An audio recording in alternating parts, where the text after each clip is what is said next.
আসসালামু আলাইকুম। কেমন আছেন সবাই? নিশ্চয়ই ভালো আছেন। আলহামদুলিল্লাহ আমিও ভালো আছি। তো এই তো আমি আমার সাবিনা কুকিংস থেকে সবাইকে জানাই স্বাগত। আর আমি কিন্তু আজকে কোনো রেসিপি নিয়ে আসিনি। আজকে আমি দেখাবো খুব সহজে কিভাবে তালটাকে ছিলে নেওয়া যায় এবং সেই তাল থেকে কোনো রকম ঝামেলা ছাড়াই রসটাকে বের করা যায়। তো এই তো আমি বাজার থেকে তালটা কিনে নিয়ে এসেছিলাম। আর তালটা কিন্তু বেশ শক্ত লাগছে। যাই হোক, আপনারা কিন্তু চেষ্টা করবেন পাকা তালটাই নেওয়ার জন্য, তাহলে এই কষ্টটা হবে না। আর যেহেতু খুলতে অনেক কষ্ট হচ্ছে, এখানে কিছু টেকনিক এই দেখুন। তো আমি কিন্তু এখন তালের আটিটাকে এইভাবে ধরবো আর নিচ থেকে খোসাগুলো টান দিব, ছুটে যাবে এইভাবে সুন্দর করে। তো যাই হোক, দেখুন কি সহজেই আমি এটাকে ছিলে নিয়েছি। আমার তালে কিন্তু একটুও কালো আঁশ নেই। চেষ্টা করবেন কোনো রকম আঁশ যাতে না থাকে। এই তো আমার তালগুলো কিন্তু ছিলা হয়ে গেছে।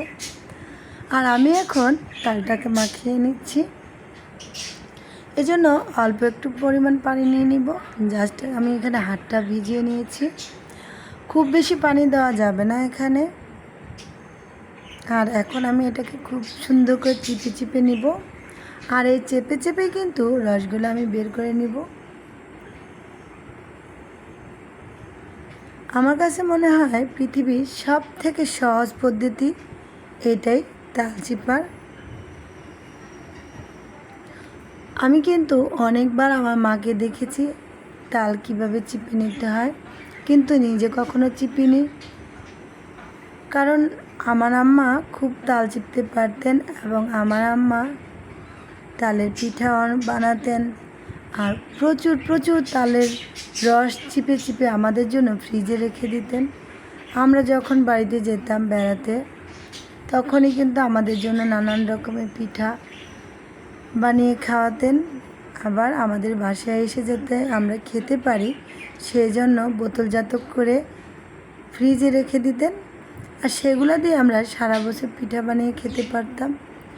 তো এখন যেহেতু আমার মা নেই, আমার মা তো আর তালটা আমাকে চিপে দিবে না, তাই আমি আমার মাকে অনুসরণ করে আমার মা যেভাবে চিপে নিতেন আমি সেভাবেই নিচ্ছি। আর আমার কাছে মনে হয় আমার মায়ের দেখানো চিপাটাই আমার কাছে খুব সহজ। আমার মাও এভাবে চিপে চিপে নিতেন। আর আমি দেখলাম এটাই খুব সহজ পদ্ধতি। অনেকে তালটাকে আবার দুই হাতে বা এক হাতে ঘষে ঘষে ঘষে ঘষে নেয়। তো আমার কাছে এটা অনেক কষ্টদায়ক মনে হয়, হাতেও ব্যথা হয়। আমার কাছে কিন্তু এটাই ইজি মনে হয়েছে।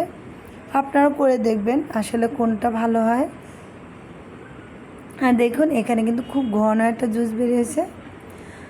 আর দেখুন কি সুন্দর। আর এই যে একটু একটু আঁশ দেখছেন, এটাকে কিন্তু আমি রাখবো না, কোনো রকমের আঁশ থাকবে না কোনো তালে। তালের রসে যদি আপনার আঁশটা থাকে সেই ক্ষেত্রে কিন্তু আপনার পিঠাগুলো খেতে ভালো লাগবে না। তাই খেয়াল রাখবেন কোনো রকম আঁশ যাতে না থাকে।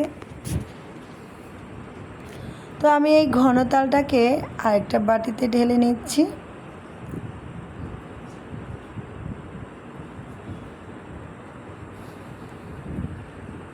এই তো দেখুন কি সুন্দর, এতটাই ঘন হয়েছে দেখলেই বুঝবেন।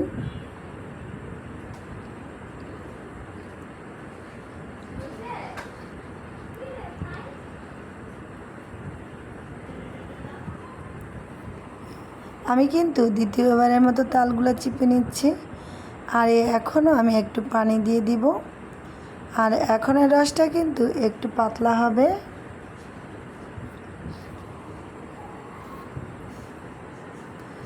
এই তো আমি ভালো করে চিপে নিয়েছি।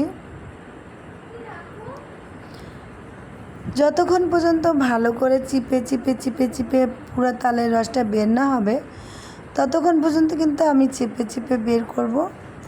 আর চেষ্টা করবেন যত সুন্দর করে চেপে নেওয়ার জন্য, ততটাই কিন্তু রস বের হবে।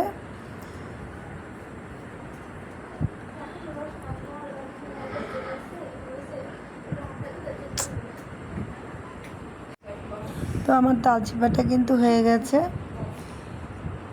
এখন দেখুন প্রথমবারের থেকে কিন্তু এখন এর তালের রসটা একটু পাতলা হয়েছে।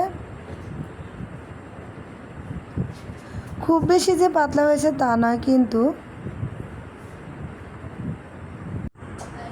এই তো খুব সুন্দর করে রসগুলো আমার বের হয়ে আসছে। আমার কাছে মনে হয় পৃথিবীর সব থেকে এটাই সহজ পদ্ধতি, আপনারাও করে দেখবেন।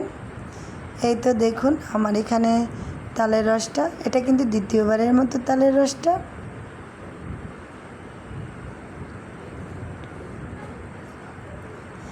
আর এই তো আমি একটা ঘরে থাকা ঝুড়ি দিয়েই কিন্তু তালটাকে সুন্দর করে ছেঁকে নিচ্ছি।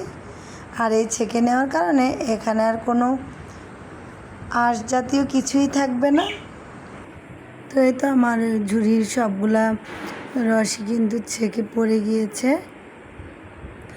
আর আমি এখন সুন্দর করে ছেঁকে নিয়েছি। আর এখন দেখুন আমার ব্যাটারটা কী সুন্দর হয়েছে। আর আমার ভিডিওটা যদি একটু আপনাদের ভালো লাগে সবাই আমাকে সাবস্ক্রাইব করবেন। ভালো থাকেন, আল্লাহ হাফেজ।